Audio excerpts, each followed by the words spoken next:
Living on the 12th floor wasn't bad. The view over the busy city was pleasant to look at. The only problem was those elevators. I've had bad sinuses, you see, and the pressure of descending quickly gives me headaches, but it passes, so it's an easy sacrifice. I waited for the elevator to arrive on my floor. It always takes a while. After a couple of minutes, I got impatient and started fumbling around with my pockets. While I was funneling my keys specifically, I realized one of the elevators had already arrived, wide open even.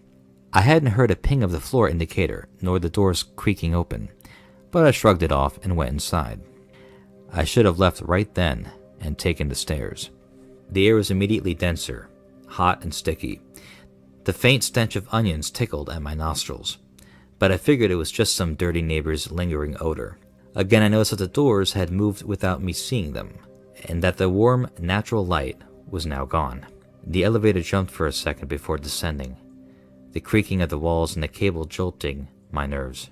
The pressure in my ears slowly began to build, although this time it gradually formed into a horrible migraine, pushing in on my temples.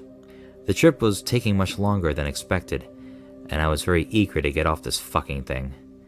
But it just kept rattling as it went further and further down. The floor indicator read 12. How was that possible? The elevator was obviously broken, and suddenly, I feared it would drop. Suddenly, the lights flickered out and died, leaving me in complete darkness. The air was getting noticeably heavier, and a smell of decaying fruit filled my nose and mouth. It was almost too much to bear. I began to cough and gag. I needed to escape.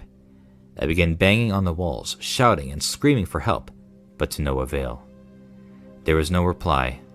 It was as if the metal casing had taken me somewhere else. The elevator suddenly bounced and lurched to a stop, the sound of its shrieking brakes echoing through the shaft. The indicator displayed a bright red G, the only light I could see. How long had it taken?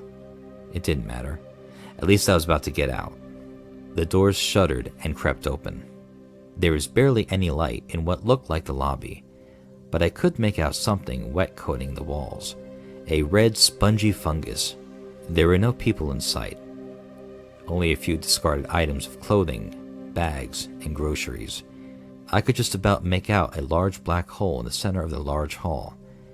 Emanating from the gaping maw was the heavy sound of something breathing.